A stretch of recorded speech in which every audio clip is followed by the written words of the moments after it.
Hi, I'm Brittany Rizzo, and welcome to My Only Friends. On today's episode, I had the privilege of speaking with Mark Blutman. Mark is an Emmy-winning writer, mostly known for his time on Boy Meets World. Boy Meets World is one of the most special shows to me, and getting to talk to Mark all about it was a huge honor. We talk about his influences, current projects, and the importance of normalizing mental health. This conversation reminds me of the Friends episode, the 100th. Phoebe is giving birth to the triplets, and her new doctor is obsessed with Arthur Fonzarelli from Happy Days. I often think some people look at me like she looked at that doctor because, like me with Friends, this doctor relates literally everything to Fonzie and Happy Days, which happens to be Mark's go-to couch show, as he likes to say.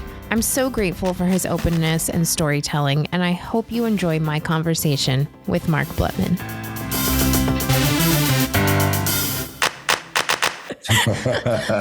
I see you're repping a VGK hat. My dad will love that. Yeah, they play at 4:00. I'm all about them. I had tickets for the first 3 years. They were a team in Vegas and the kids went all the time and stuff. It was fun. But then the pandemic and all that. So wait, remind me, you're not from Las Vegas, but you lived there for a really long time. No.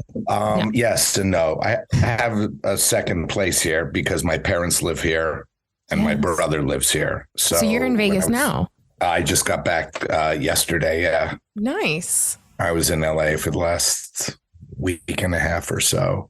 So my parents both got sick before vaccines. They both got COVID and they were in the hospital for like 4 months. And so I had a condo in Santa Monica and the lease was up and I just said, peace out. There wasn't a lot of work going on at the time.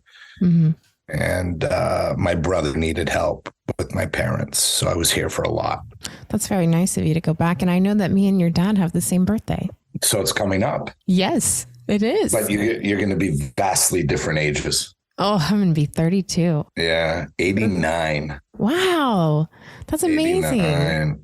Yeah, it's pretty wild. Do you love that your family is still here to see all your success? Because you've been working for a really long time and that must be really special. Yeah, I think there was a period of time where it really was resonating with them and they were able to come to sets and all that stuff. And now, 89 and 84, and especially having gone through COVID, which really kicked their asses big time, they ask me every now and then what's going on, but they don't really have as much as a emotional tie to it as they did, all those other years. And, I remember even I guess about 3 years ago, I had a show on Apple TV called Ghostwriter. And I was telling my dad about it. And I said, you will like it. It's a really cool show. It's a, single camera film show. It's very artsy. And he goes, great. What night is it on? And I said, no, it's on Apple. It's not on a night. You can just stream it anytime. And he goes, like Tuesdays, 8:00. And I just finally went, yes, Tuesdays at 8:00. So, a few weeks later, it was a Tuesday night around 7:45. And he called me and said, I need help with the tablet so I can watch your show at 8:00. So as they get older and the world changes, there's certain things that are a little harder to understand and stuff, which is completely understandable, but he's still amazing. He texted the other day and I get a text from him and it says, Boy Meets the World. And I write back, I'm like, what? And then he writes back, he goes, Ben Savage is running for Congress. And he even, instead of writing out FOR, he wrote the number 4 abbreviation. And I'm going, oh my gosh, he's 89 and texting like a teenager. And the other day, a couple of days ago, I'm in LA and I'm at coffee with a bunch of friends and I get a text from my dad and it says, are you going to the Oscars? Oh. And I show my friend and he's known my dad forever. And he just starts laughing. He's like, Mark, you've never gone to the Oscars. I go, I know. He goes right back and say, if Scarlett says I have to go, then I'll go. So I wrote and said, if Scarlett says I have to go, then I'll go. And then he writes back and goes, who's Scarlett? I go, dude, I've been dating Scarlett Johansson for like years. How do you not know that? And he's like, really?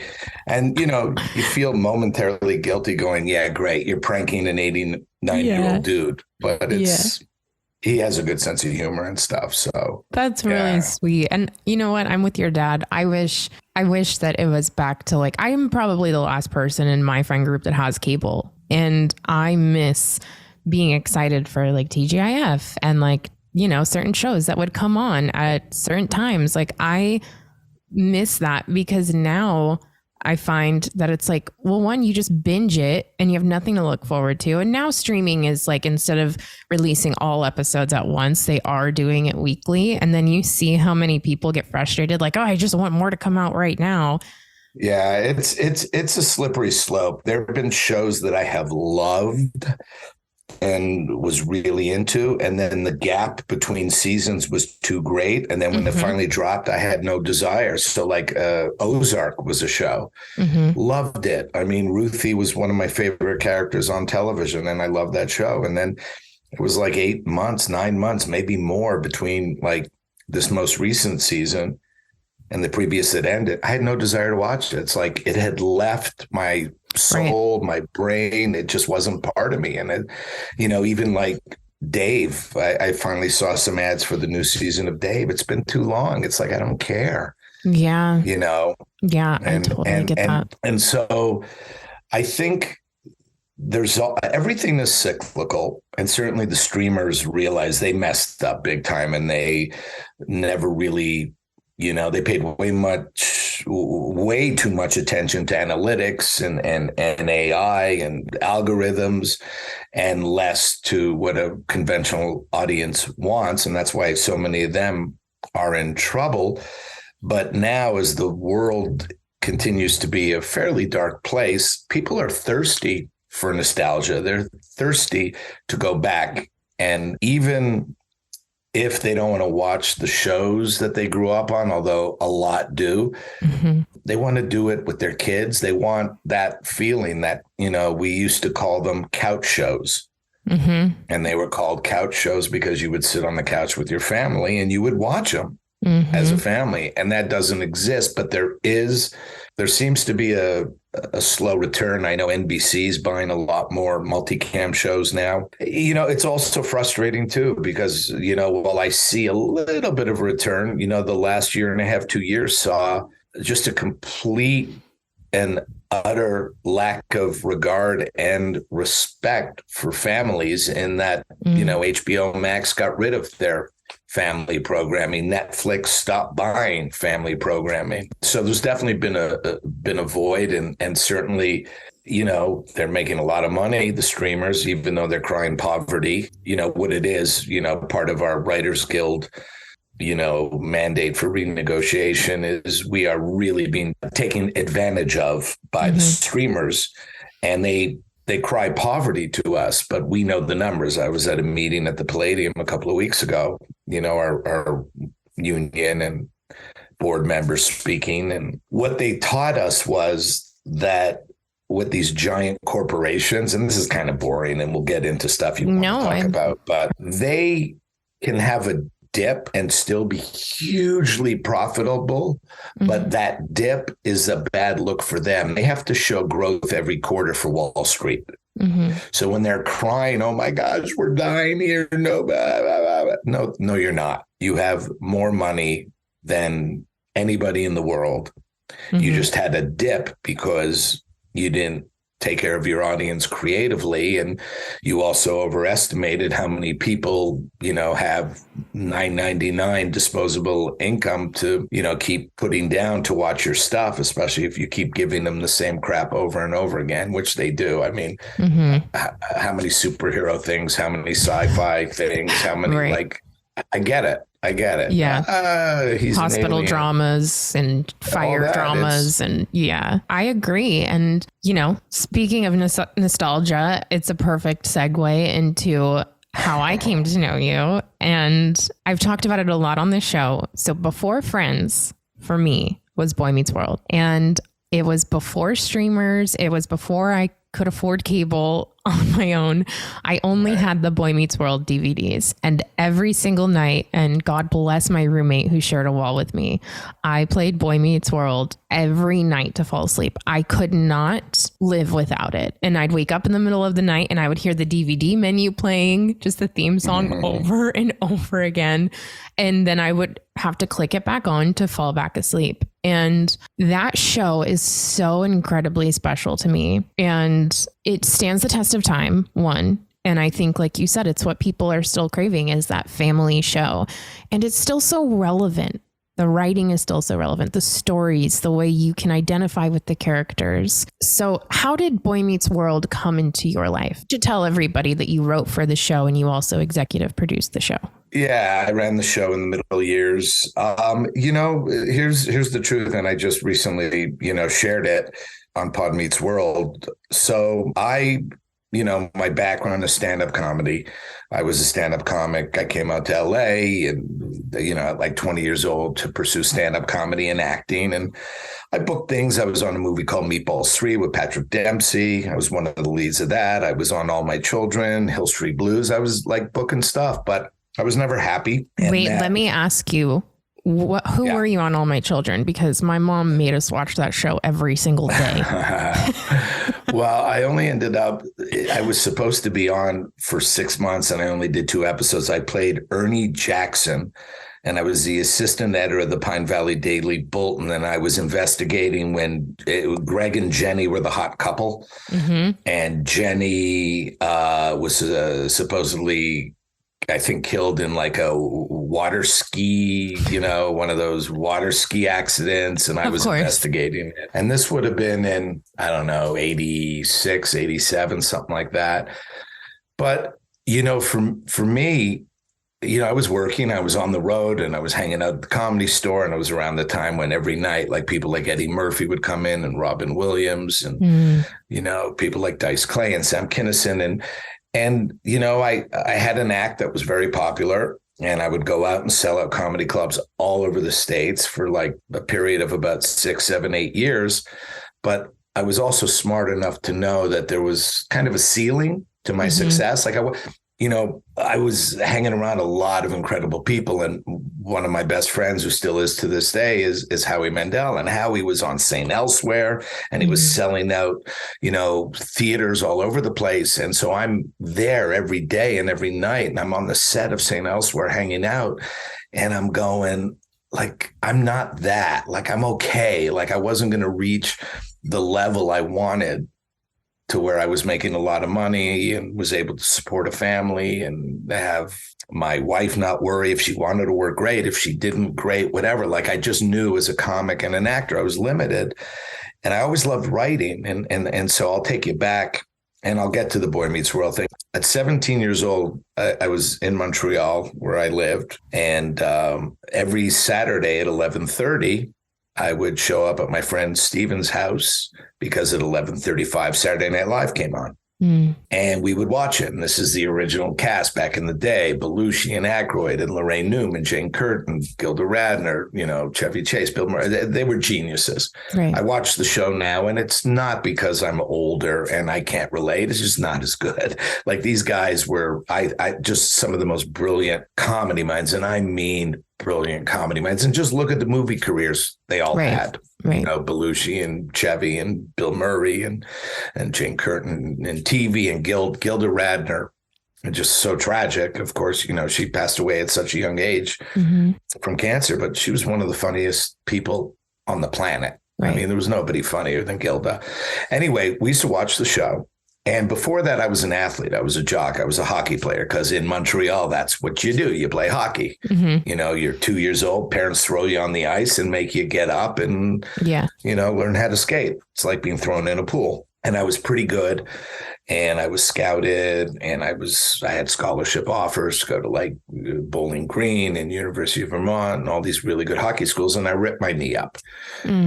So back then, surgeries were more invasive. It's not like today you get arthroscopic surgery, you're fine. So my hockey career was kind of done. Anyway, love comedy. I'm watching Saturday Night Live every Saturday, go to Steven's house, watch the show.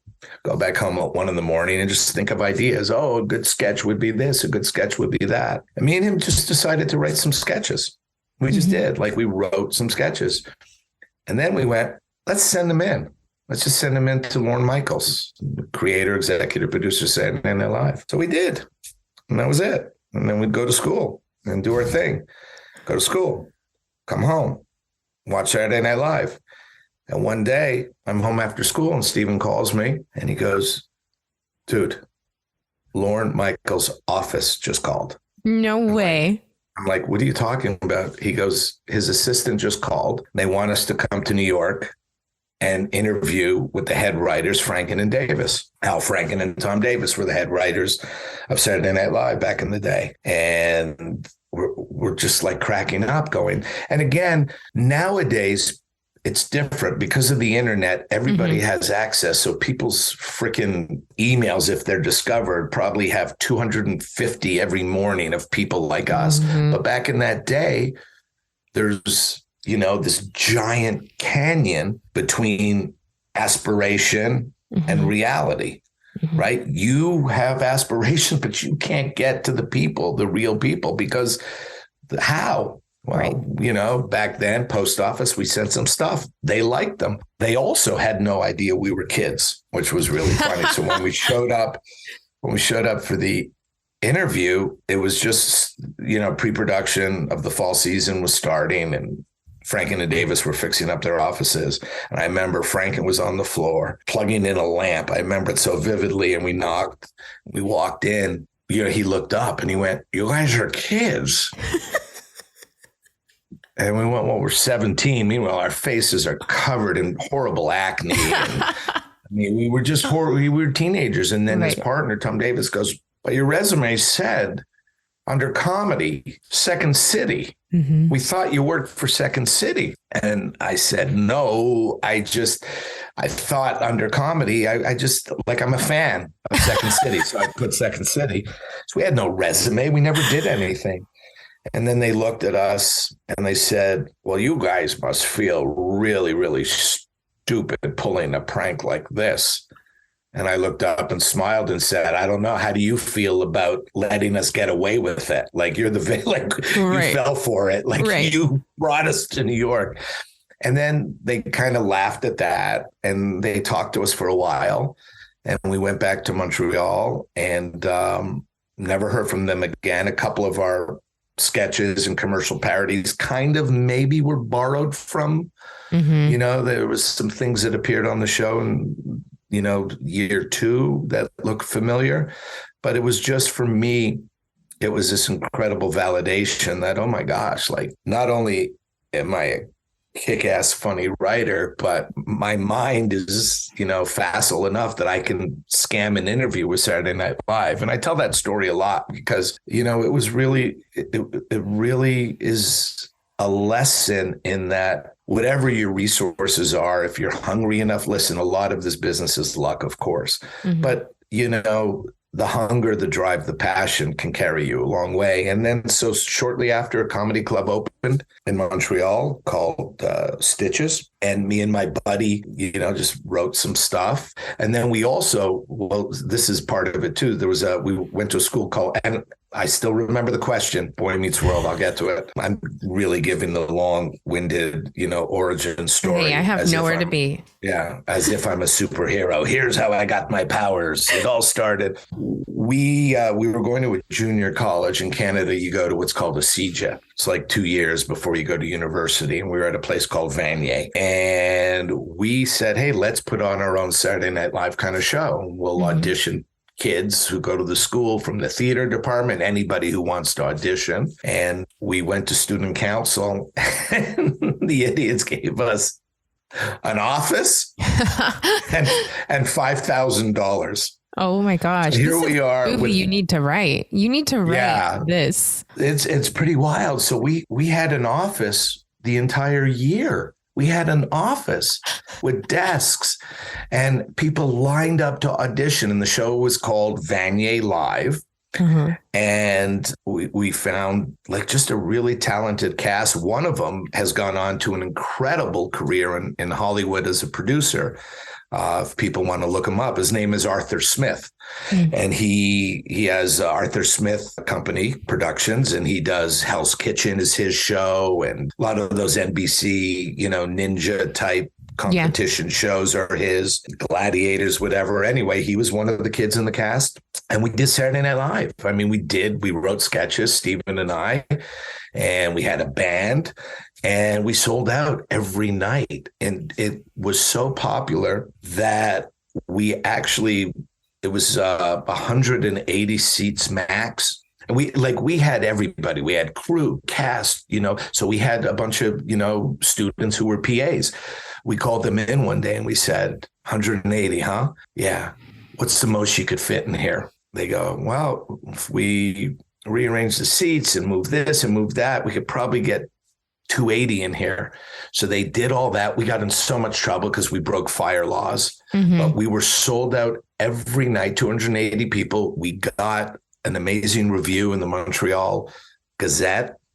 Then they asked us to do new material the following semester, still in the same school year, but the next semester. So we wrote a whole new show. We did 2 weeks on that one. We also took the $5,000. Not only did we use it for budget, for props and sets and all that stuff, but we made merch, hoodies and T-shirts and pins. We sold those.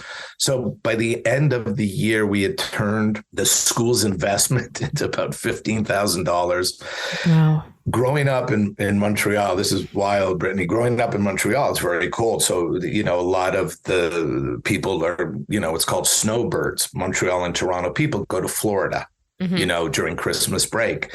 And we would always go, and me and Steve and a bunch of friends, and we stay at this like motel, this lousy, just downtrodden motel called the Waikiki. Well, this particular Christmas, we're staying at the Diplomat Hotel in a suite because we're spending all the school's money that we made. And anyway, so that show, Stephen and I would open every night with a routine. Then we took that routine to Stitches, became, I guess, paid comics, making $50 a night. And that's when I first met Howie. He was the first headliner that came into town, and he performed there. And, we became friends. And then 2 years later, I made the move, and then so the writing part was, interesting. As the years went by, as I said, I got tired of doing stand-up. I got tired of acting. I knew I can write because of what I had did at Vanier.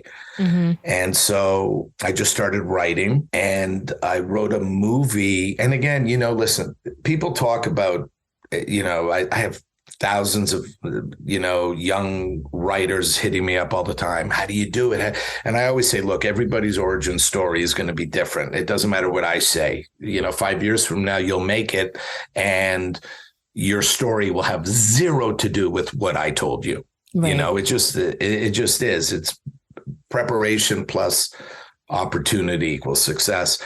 But I was very lucky, and I don't shy away from the amount of luck I had because I had incredible friends, who both, as a best friend, when you're in LA struggling, you want the emotional support. And I got that from Howie and his wife, Terry. And then I was also friends with Michael Rotenberg, who's gone on to be one of the biggest managers in Hollywood. He's one of the owners of 3 Arts. And so I had this group. So I was very fortuitous with that. But one night I just dreamed this movie idea, and I woke up. And I called Howie. He was in North Carolina filming a movie called Little Monsters with Fred Savage. Ironically, everything, by the way, showbiz, we think of it as this, it's tiny. Howie's doing St. Elsewhere. I'm on the set every day. William Daniels plays Dr. Mark Craig. I am having lunch with him. No idea one day I'm going to be writing Feeney. Oh, right? Like, no idea. Yeah. Howie's doing a movie called Little Monsters with Fred Savage, and I have no idea that years later I'm going to be writing Corey Matthews, his brother Ben Savage. Like, it's just, but anyway, so I tell Howie this idea I came up with. He says, I'm going to call you back in a half hour. He calls me back in a half hour. He says, the producers of Little Monsters, Andy Lick, Jeff Miller, tell them the idea. And I told them the idea for this movie, and they're like, oh my gosh, that's amazing. We want to pay you to write it. and we have a first look deal at 20th Century Fox, and then we'll take it to them. I wrote the movie. It was the first thing I ever wrote professionally. And they brought it to 20th. 20th loved it. The movie, unfortunately, never got made. It was in active development for 25 years. I kid you not. It would go from studio to studio, back again, back to Fox, go to Disney, to Paramount, back to Fox. And it never got made. And that's the movie business. There are so many amazing ideas. But from that moment on, I knew I wanted to write. And then I had, and again, I'm always quick to point out, I had incredible people that I hung out with that were able to open doors for me. Now I had to be fucking good. I had to be great. Like I had to be good, especially when you're coming from, you know, people who are held in high regard and if they recommend you. And then there's a very funny story. So, you know, I used to write with a partner, Howard Busgang. We wrote Boy Meets World together, although we were very different and didn't really get along. And we were the first writing team after 1 year to have our own offices because we've known each other since 1979. I just saw him recently at Matt Nelson's memorial. Matt Nelson is a writer friend who passed away recently, who wrote on Boy Meets World and Girl Meets World and Lost at Home, which was another show we all did on ABC. I saw Howard for the first time in a long time. But again, how it started, I was very fortunate. I had a friend who was an assistant at Sony TriStar. And, you know, that's the smaller Culver lot. Their offices were, you know, the Terra building from Gone with the Wind is where all the executives are. Anyway, she called me up one day and said, Danny Jacobson, who is a writer, showrunner, shows like Roseanne and Home Improvement, he has 2 new shows. One is on NBC and one is on CBS. They're picked up. They're on the air. He's looking for a entry-level team. At the time, I didn't have a partner. And I called Howard and I said, hey, you want to, you know, he was just doing stand-up. I said, you want to write? And he's like, okay. I said, we have an, so it was like handed to us. Danny Jacobson, we walk in, he's in a cloud of smoke. He's behind his desk, just blowing on a joint. He's got the racing form in front of him. This is, you know, 1991 Hollywood. So he's just he's high as a kite. He hands us 2 VHS tapes. And he says, both pilots are picked up. Go watch whichever one you want to be on. I will hire you on that one. Wow. We take the 2 tapes, go in another room, watch them. The first one we just fall in love with. It's a show called Good Advice with Shelley Long. Shelley just coming off of Cheers, biggest TV star around. Shelley Long, oh my gosh. Treat Williams is in the show. Estelle Harris, who played George Costanza's mom on Seinfeld. Lightfield Lewis, the brother of Juliette Lewis, really funny dude. All these people. And the concept was pure like 90s comedy gold. Shelley Long played a marriage counselor. Treat Williams shared the office space. He was a divorce attorney. So he wants people to get divorced. She wants to keep them together. They're going to fall in love and do a Sam and Diane kind of dance. We come back in, we say, listen, we want to do that show, Good Advice. It's a no-brainer. The show's going to run forever. The other show, like, no way, Danny. I mean, it's good and congratulations, but this whiny Jewish guy and this like blonde shiksa chick, I don't see it running. So basically I said no to Mad About You. Oh my gosh. And I said yes to Good Advice. So, you know, that definitely messed with me a little bit. But now, half hour later, I'll get to your question. We were brought in after, on year 1, we were interviewed by Michael Jacobs and his company. And they showed us the pilot of Boy Meets World. And while I was blown away that Bill Daniels was there, Mr. Feeney, guy who I hung out with on the set of St. Elsewhere, I didn't love the show. I thought at the time, I had an edgier vibe to my writing. There was always, you know, heart and stuff behind what I did, but I just thought it was too young. And we said no. And then we went off and did a show for, you know, Sony TriStar called The Mighty Jungle with Bernie Ornstein, who became my mentor. We did that for a year in Toronto. They brought us back again, Boy Meets World did, to interview for year 2. And the first thing they said to us is, look, we are going to age up the show. ABC wants us to age up the show. we're going to cheat. We're going to skip 2 grades and we're going to put Corey and Sean in junior high, and we're going to bring on these characters that, we hadn't really thought of other than at the time in the meeting, they said, we want to populate the hallways with, fun bullies, and we want to make the vibe more like Happy Days.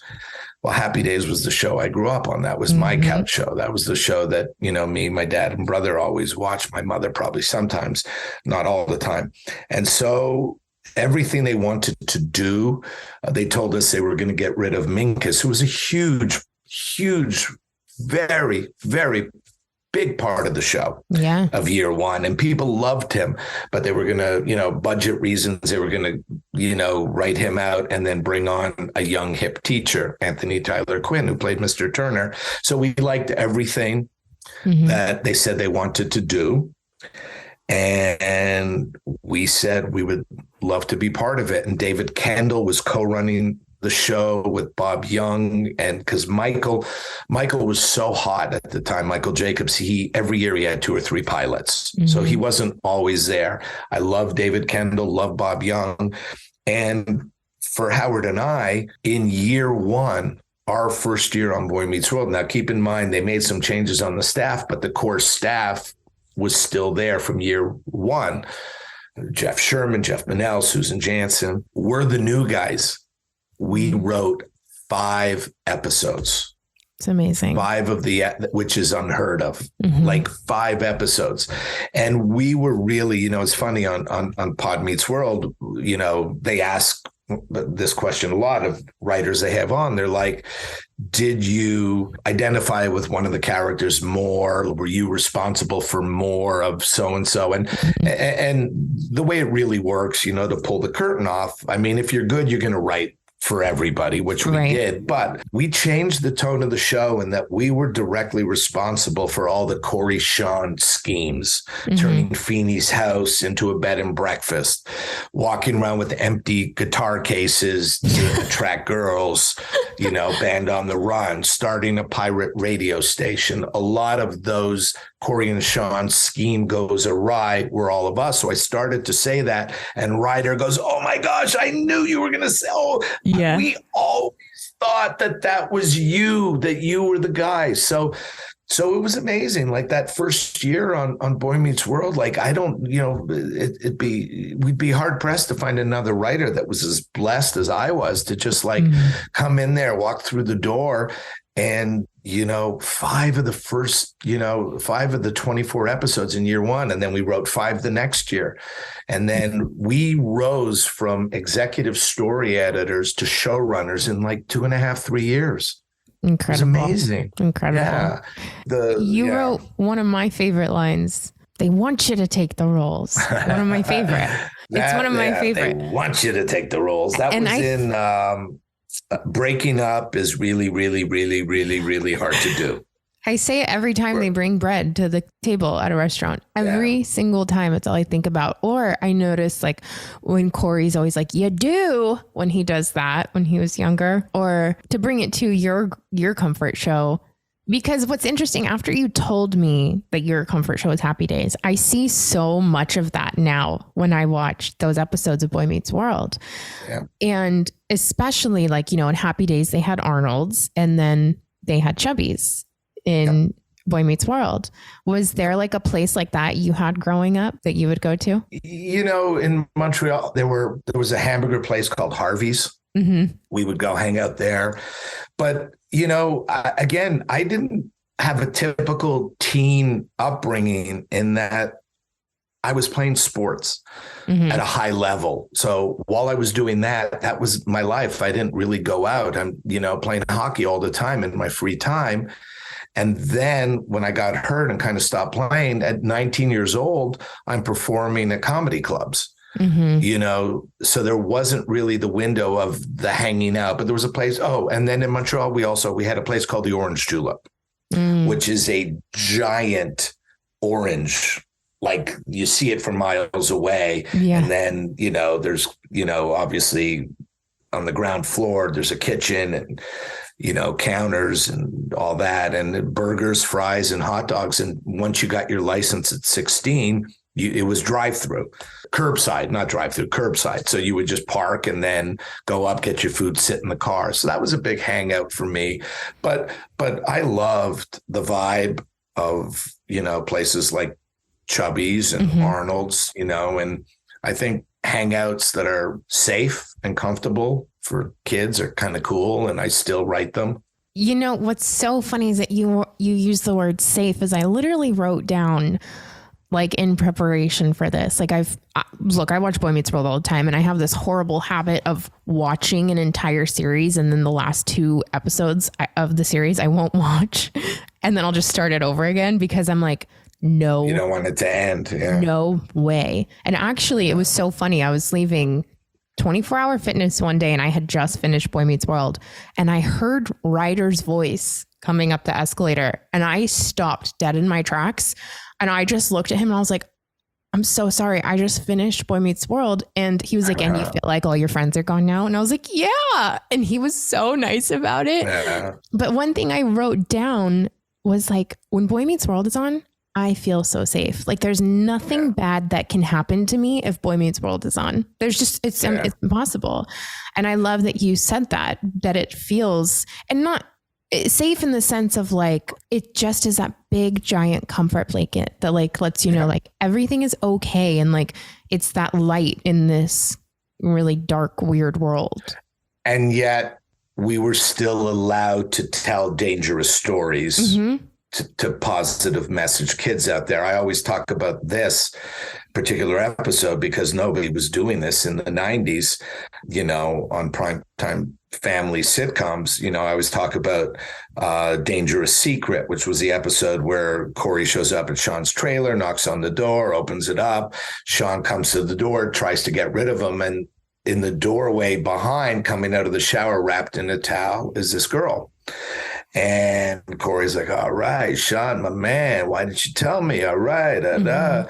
And he couldn't tell Corey the truth. And at first, Corey thought Sean was hooking up. And it turned out Corey saw her arms were covered in bruises and she was getting beat by her father. And Sean was protecting her until they could figure out what to do. And they ended up talking to, the Matthews, and they said, we have to go to the police. And at the end of the episode, the character had left her home and moved in upstate or Vermont or something and lived with an aunt. And then we had a PSA at the end of the episode. If you or somebody is, being abused at home, call this number, blah, blah, blah. I get to this day, this is 30 years later, I still get people reaching out to me on social going, that episode meant so much to me. It gave me the strength to come forward. I was being abused by a relative or this or that. And so even when we had shows with a strong message, it still was safe for somebody in the audience in that it gave them strength to get out of danger, to know they're not alone, to step forward. And, there's a reason. And, I appreciate, obviously, your being a fan for so long. But beyond that, like, I just don't know many shows that have remained in the zeitgeist. And I guess that's the reason. I mean, it still is popular. Boy Meets World was never not on the air. It was always on the air. Right. MTV2, Disney Channel, ABC Family, it was always somewhere. Yeah. And now it's on Disney Plus. And, it's funny, Girl Meets World, which was a successful show for Disney, and we did about 75 of them. We were nominated for 3 Emmys for it. We were never nominated for anything for Boy Meets World. And I thought Boy Meets World was way more groundbreaking in so many ways, in terms of its crossover popularity and the kind of stories we told. But it got its flowers in other ways. We get our flowers by, people continuing to come up and thank us. And it's like I tell my boys, I say, after your dad is gone, if you're sitting with somebody and they say, what'd your dad do? And you say, well, he wrote a bunch of TV shows. Oh, anything I would know. And if you say Boy Meets World, they'll probably light up. And that's the best kind of legacy you can leave behind in this business, I think. Absolutely. I mean, again, Yeah. I've been watching Boy Meets World since I can even remember. And it's still, it's interesting because I watch these shows as I go to sleep. And I miss a lot of things, obviously, Sure. even though I've seen every single episode. But even like, yesterday I was watching it like with my full attention. I laughed out loud so many times. And Which episode was it? Do you remember? It's like their first day in high school, basically. Oh, And sure. Yeah. And Turner's like, I'll see you tomorrow. And Corey's like, yeah, I'll be the one face up in a suit. I laughed so hard. And then the next episode when he was like, I got you by your ovaries, because he confuses ovaries and gonads. Right. I'm amazed because, I haven't seen the episodes in forever. Yeah. But about 6 months ago, there was like some, event that asked me to come and speak. And if, it's all these emerging, writers, directors, there's young people trying to make it. And it was a small gathering of like 30 people. And they asked me to do a watch along and, pick an episode of Boy and watch it and then answer questions. Mm-hmm. And this is 6 months ago. And the episode I brought was one of the ones I wrote. It was called What I Meant to Say. And it was the one where Corey blurted out, I love you to Topanga. And she didn't really, she like basically broke off communication because she was so, 13, 14 years old. Right, I love scared. you. And then he shows up at her house, climbs through the window. And earlier in the episode, he had given his jean jacket to her, and they had this whole scene about what love means and blah, blah, blah. And he expresses his feelings and she just listens. And then she gives her feelings, and then he takes the jean jacket and he leaves. And then there's a beat, and then the jean jacket comes flying back through the window to her, and she catches it and holds on to it. Like the perfect rom-com. Exactly. And so I showed this episode and they were touched, the audience, and laughing. And I was like, first thing I said when it was over, I turned to everyone. I said, oh my gosh, this shit holds up. Yeah. Like, and they're like, yeah. And by the way, like that was classic. And one of my biggest influences, I have two. One was Gary Marshall, but my biggest influence, I think, as an artist is John Hughs. The late John Hughs. I just watched Breakfast Club for the very first time last week. For the first time? First time ever. Wow. I've seen like little clips when it was on TV, but I never actually sat down and watched it. Like I've seen other John Hughes movies, but I've never seen The Breakfast Club, What do you think? I mean, the scene where they're all just sitting and being so vulnerable and, telling each other why they're there. It was so like, I did not realize it was going to be as intense. Like I thought it was going to be like a lighthearted, super fun movie, and it's way more intense, but yeah, it was great. It was absolutely great. And Molly Ringwald, so beautiful. Oh, she's amazing. I'm writing an independent drama right now, a film, and I'm looking for somebody that's kind of disappeared a little bit from the public eye, but this role could be like a big comeback kind of thing. And she's at the top of my list, Molly Ringwald. Yeah. John Hughes, man, he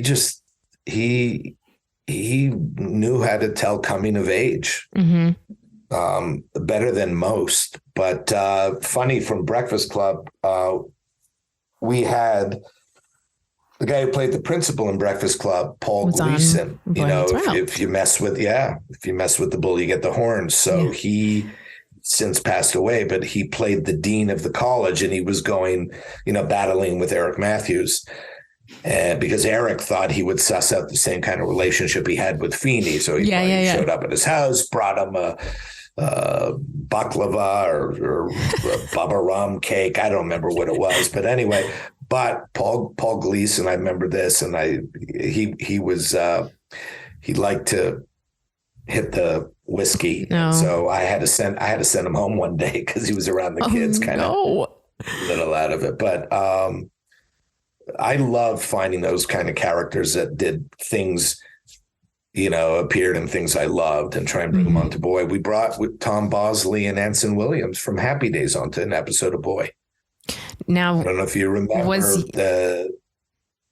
it was a flashback thing to Corey Sean at Topanga, went back to like the 50s. Oh, yeah. Every time I plug in my microwave, I think that I'm going to get shocked and travel back in time. I'm not even kidding. There you go. Well, sorry to disappoint you. We made it up. But literally every time I unplug or plug in my microwave, I'm like, did it happen? Am I still here?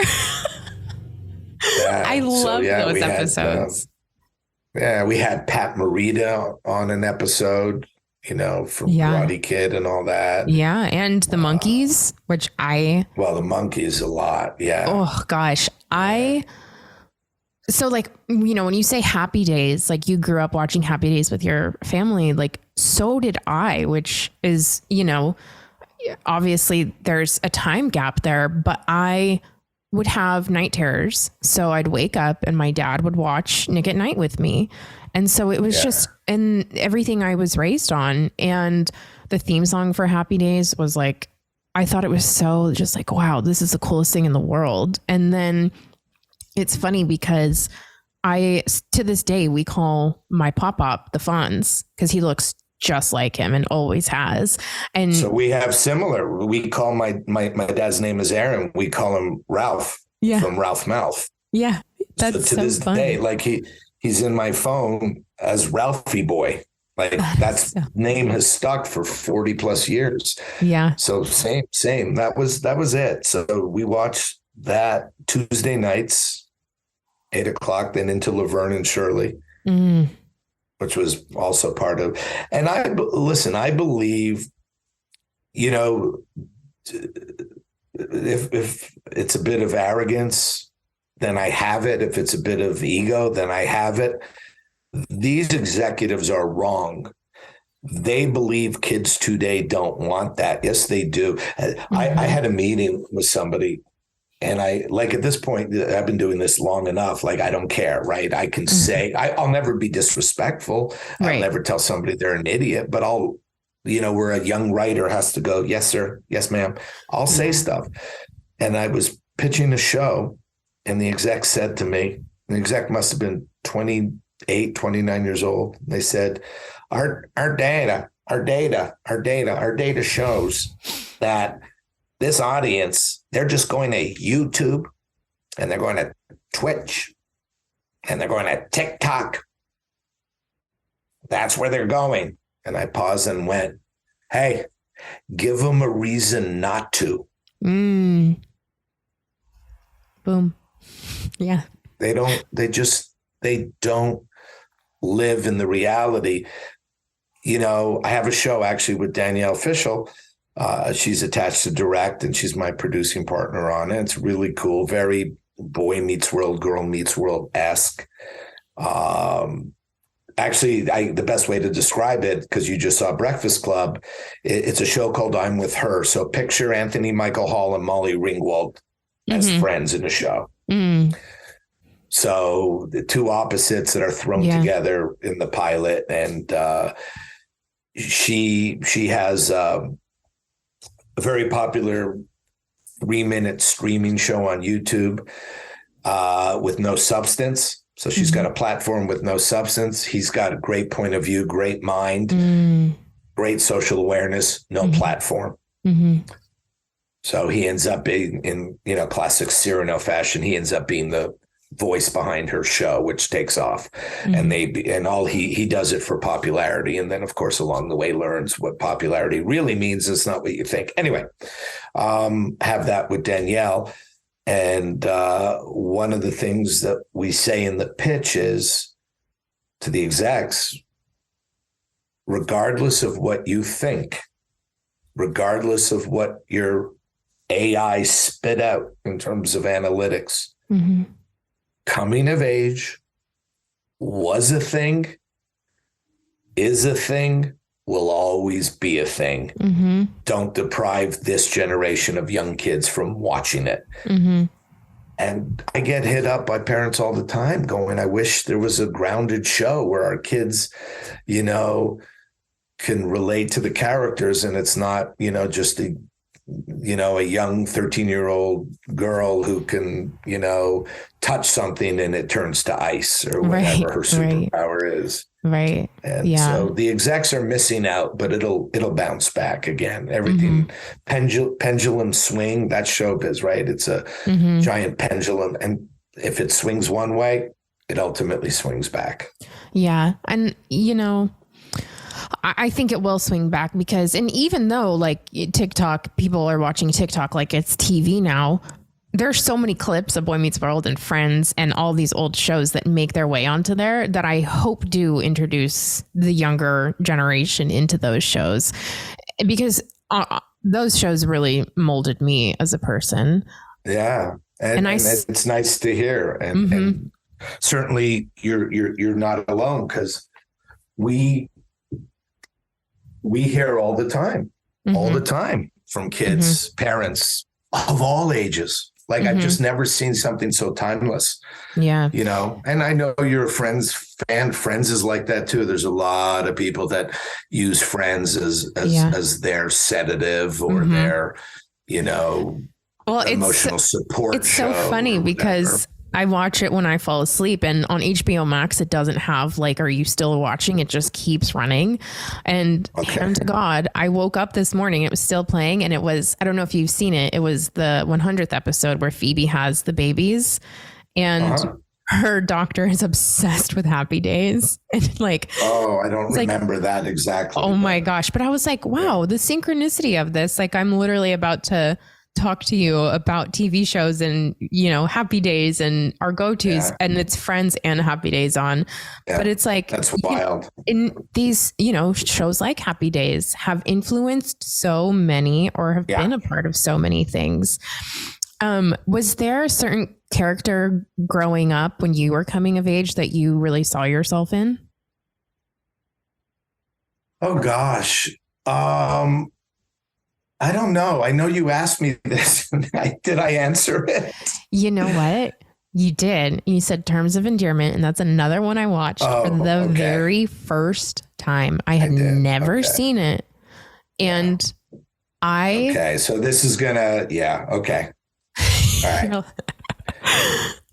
Now we're gonna, Yeah. So I watched it, and I called my mom. I FaceTimed her, and I said, have you ever seen Terms of Endearment? And just started bawling, and her and my dad were laughing their head off. They were like, oh God, I had never seen it before. And it was, I think because everybody told me if you watch it, you're going to cry. I was like, no, like if I already know I'm going to cry, I'm not going to. And boy, was I wrong.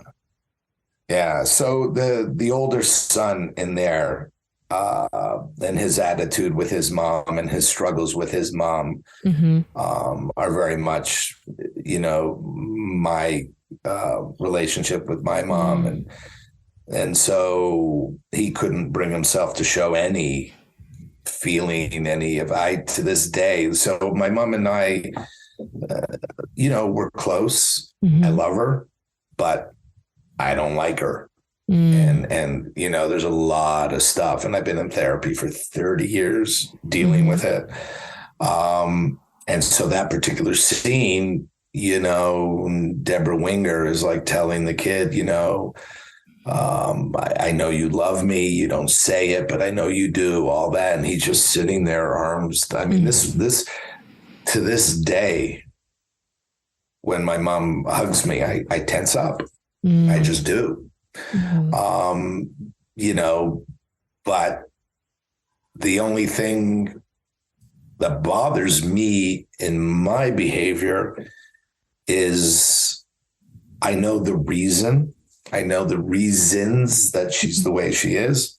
Yeah. She is a mental health sufferer. She's been on meds since she's 18, 19 years old. And so she also has had a lot of physical ailments that she's battled besides the mental health.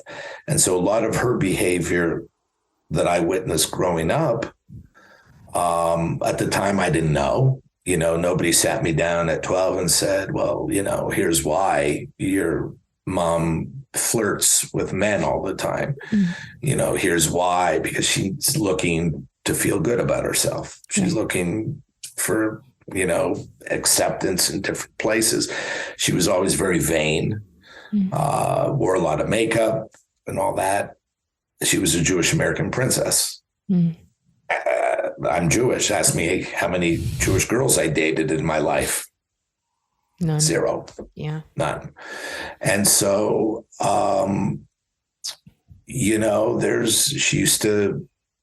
she was friends with one of the, this would have been in the 70s, with one of the, first divorcees in the neighborhood that we were aware of. And they used to go out a lot at night while I was watching Happy Days with my dad and brother. They would go out a lot.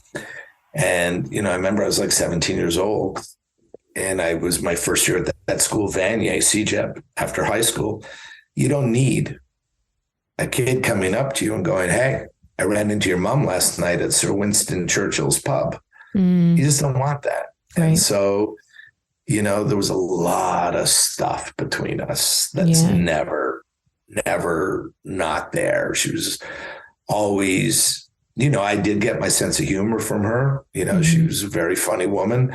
But then if I would go on a riff, she would try and top me. And I'm like, dude, really? And so there's stuff. So that scene in terms of endearment, like, just if I ever am flipping and I see that come on, and if I stop, I'm done. I'm cooked. Yeah. That's one of those movies I don't think I could ever watch again. Yeah. and there's so many of them, move just like ordinary people, like all these dramas that don't get made as much anymore, which is a mistake, because those are the movies that,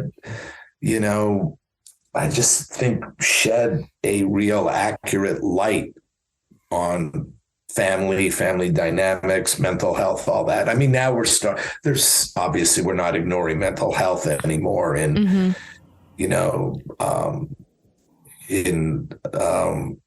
series. Nothing's coming to mind right now, but it's certainly an important issue. And I try and advocate for it in a lot of stuff. I have a show in development called Gripped, which is based on a book series of the same name. It's set in Boston. It's high school and college football players and opioid addiction and mental health struggles. And, we've been shopping it for a year, and we said no to about 8 different production companies. It's the best pilot I ever wrote. It's a 1-hour drama. It's kind of like Friday Night Lights meets Euphoria.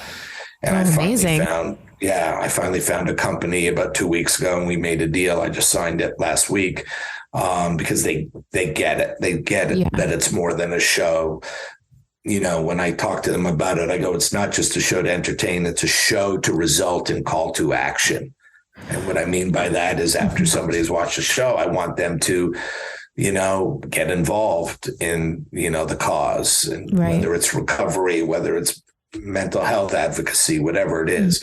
So it's to affect people through the show, and then have them step forward, call to action. So I love that. And I think that's exactly, a lot of people like to know either how they can help themselves or others. And we don't always have a clear path of that. And, TV is kind of the spoonful of sugar that helps the medicine go down.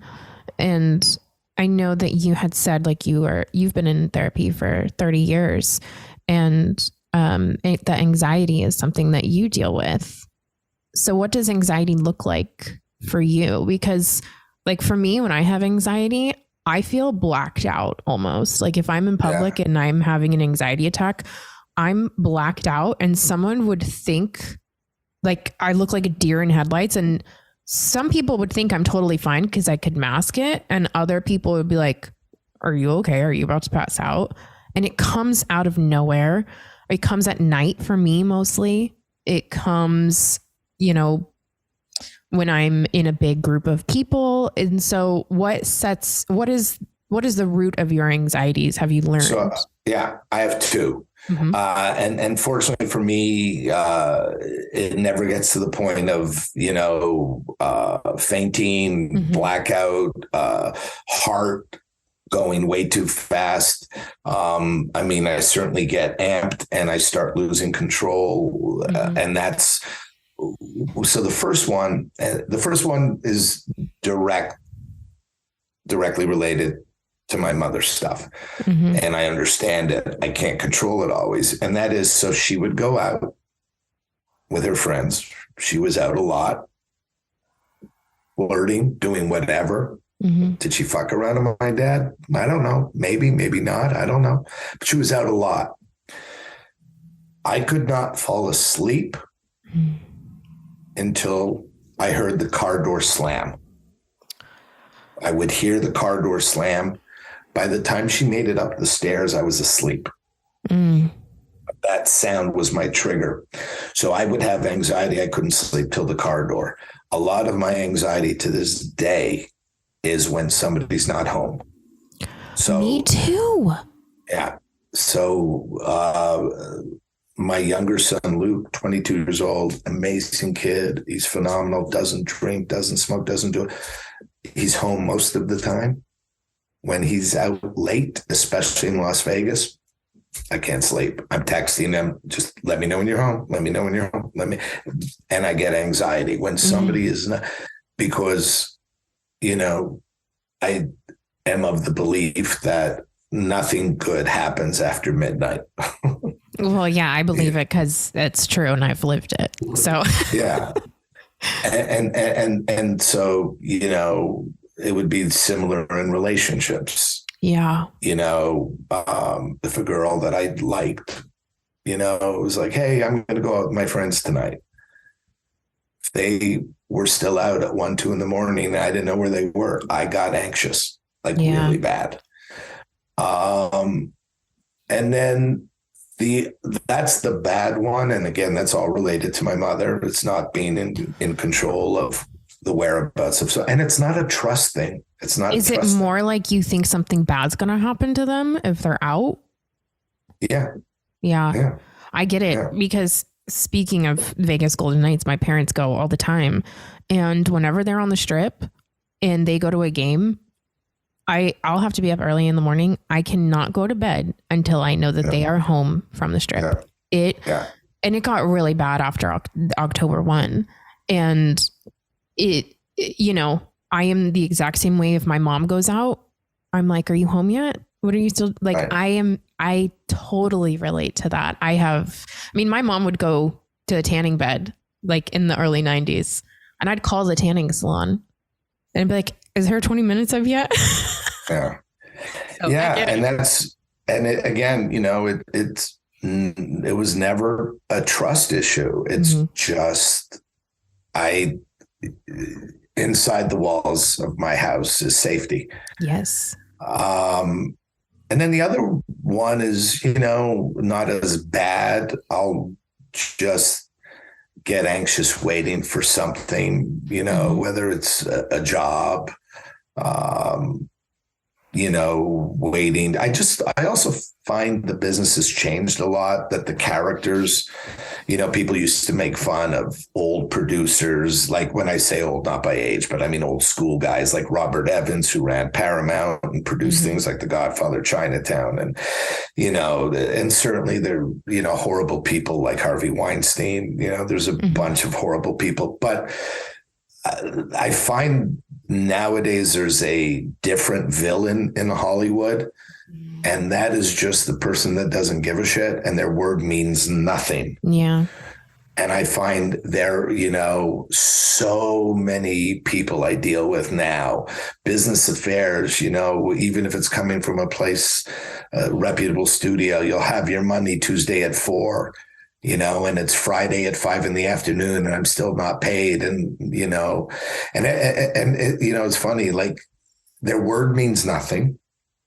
And everybody thinks if you're successful in show business, you have a room in your house that's just filled with piles of cash. You have money tied up. You could have money in stocks. Just because I'm in show business, if you're sending me a large amount of money on a certain day, maybe I have obligations that they don't care and they don't think.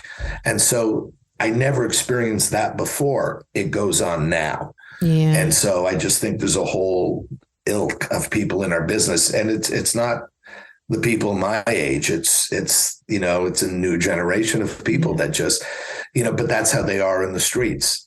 See, there's our parents supposedly were too tough on us, right? That generation, my generation, parents were tough, raised us tough. And then the next generation, a lot of parents backed off. Well, now the children of the generation of parents who backed off, they're now in responsible jobs, and they have no culpability. They just don't give a shit because they didn't grow up with your word is. I mean, that's how I raised my two kids. It's like your word is your word, man. Yeah. Somebody said on Twitter the other day, like it was one of those stupid things, trying to get clicks. And it was one of those random questions, what's your superpower? My answer, my word. I would say my empathy. So I think that's great superpower. I think, I just wish more people, no matter what field of business you're in or walking on the street, would have more. And, you kind of said it with your mom, like you see that a lot of the problems are because of her own mental health, and just kind of realizing like, look, we're all doing the best we can, or at least I hope we're all doing the best we can. And to really just like put yourself in somebody else's shoes. And I think a lot of people aren't doing that. A lot of people are in their own, Well, here's the problem. Right. But here's the problem. Why? You can't put yourself in somebody else's shoes and be empathetic, compassionate, kind, whatever. You just, until your own shoes fit. Yes, that's very good. Yes. And so until you work on yourself and understand yourself and realize your flaws are okay, your issues, your problems are okay, and you're not alone and all that, then you could start being better with other people. But you can't be there for somebody else if you can't be there for yourself. Absolutely. And, going back to being surrounded by people in your life who will hold you accountable and communicate with you and say like, hey, I just had a situation with a friend where I'm really good at stating my needs and she's not good at stating her needs. And we've been friends for a long time. And it was one of those, like, once we finally had that open communication, it gave us both the opportunity to rise to the occasion and take into consideration what the other person was saying and really support each other in a way and know how I need to be supported and know how she needs to be supported. So it is, I think too, like, especially in this age of your 30s, you really learn those things and how it's okay to tell people how you need to be supported because nobody can read your mind. So it's totally fine. And that actually will build a stronger relationship, if anything. Yeah, 100%. So I mean, I was just going to say, we're trying, everybody's trying, but it's baby steps. People are still afraid of the stigma associated with mental health struggles. With anxiety, what do you find helps you combat it the most in those moments? Just walk, music, walk and, put my buds in and just listen. And, I'm pretty fortunate in that it's not chronic with me. And it's not debilitating in any way because I've been around people where it's really debilitating, and for me, it's just also reminding myself that whatever I'm doing and feeling is not helping. It's just not helping. So right now, in other words, the people I'm worried about are out having a great time and they're fine. Yeah. The only one that's messed up is the person worrying about people having a good time because they're thinking it's something bad's going on. Yep. So, it's my struggle and, certainly not the other person's. And my kid is amazing in that he does text me. I'm leaving so-and-so's house. I'm heading to so-and-so. He's really amazing. Yeah. But keeps me posted. I do want to say too, I am really grateful and I admire a lot that you're open about going to therapy, because I think men especially have such an aversion to therapy or talking openly about these things. So I really appreciate you talking openly about it and being a voice of it, because I went to outpatient therapy a few years ago, and there were a lot of men there, and I was just like, wow, I wish other men knew that it is okay. Like, it is so inspiring to see people, who aren't in their 20s or 30s wanting to understand themselves more, and, not being like, oh, well, I'm 40, 50, 60, 70, so I'm set in my ways. Like, it's never too late to understand yourself more. I mean, we're works in progress until we're gone. My big thing is to, again, advocate till it becomes a lot more normal for a kid in high school or a kid in middle school to step forward to a teacher, a counselor, a parent, whatever, and go, my head is really messed up right now. That's, my shit's easy. I'm 62 years old. I'm successful. I have a great life. Great. It's easy. I mean, I know it's not easy, right? But what I'm saying is I want kids to be able to normalize their headspace. Yeah. Yeah. Well, before we wrap this up, I want to, one, thank you for everything in your time. And also you have made a very, one of my little girl dreams come true by taking me to the Girl Meets World set. And I got to meet Ben Savage and Danielle Fishel. And that picture of me and Corey Matthews is on my mantle till this day. That's and awesome. It was just because again, that show is so incredibly special to me. Alan Matthews reminds me of my own father and is I think he's the greatest TV dad of all time, hands down. I think he's I definitely will not disagree. Yeah. And, I think a lot of, learning empathy and learning that you're not alone comes from watching Boy Meets World. And especially the episode where Danielle Fishel, Topanga, is feeling like she's overweight. I went through a lot of health things where I was just hating my body so much. And, here I am in my mid-20s watching this episode that came out all those years ago. And it found me at a time where, and Corey's like, but I love you. I don't care. Yeah. And it's again, I just thank you for that show and those experiences that I have. And it truly is just one of the most special shows to me. And I was wondering if there was a certain episode of Boy Meets World that really moved you. I would say probably the one I spoke about was, one of my favorites, What I Meant to Say, where because it felt like it was the most authentic homage to John Hughes. I've got a lot of John Hughes stuff in my movies. I wrote and directed a movie with Anna Sophia Robb, and Leah Thompson played the mom of one of the characters in the movie. And Leah, of course, was in a John Hughes film called Some Kind of Wonderful. And Anna Sophia Robb kind of was her character was very much like Mary Stuart Masterson in Some Kind of Wonderful. But so John Hughes, like I said, is always a big part. And I would say that What I Meant to Say was probably the one that I'm super Listen, I love it. I love them all. That's not true. There's episodes I don't like, but you know what I'm saying. But I would say that one, because there were a few scenes in there where it just reeked in the best of ways of John Hughs.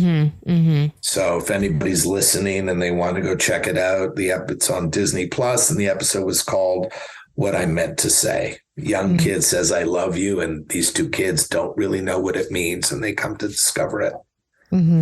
Yeah. I can't wait because now I'm rewatching Boy Meets World again, because I knew once I started, I wasn't going to stop. And there you go. So my last question for you is, what is the best piece of advice you've either gotten or you would give for mental health?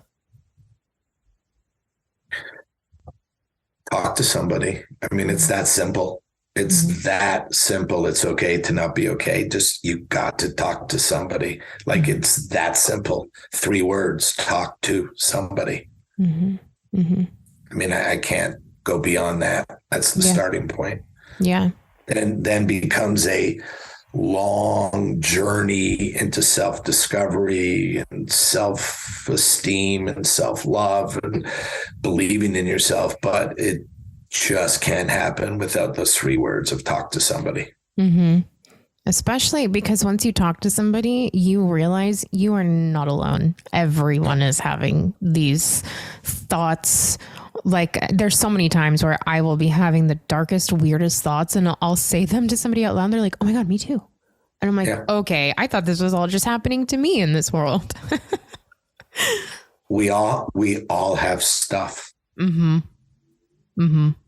I don't think anybody's immune to having stuff. Yeah. I really love that. Well, Mark, thank you so much for your time, for your stories, for your work and your art in this world. And I really appreciate everything you had to say and how open you were willing to be. And I'm grateful that you came here today. Well, thanks for having me. It was a pleasure.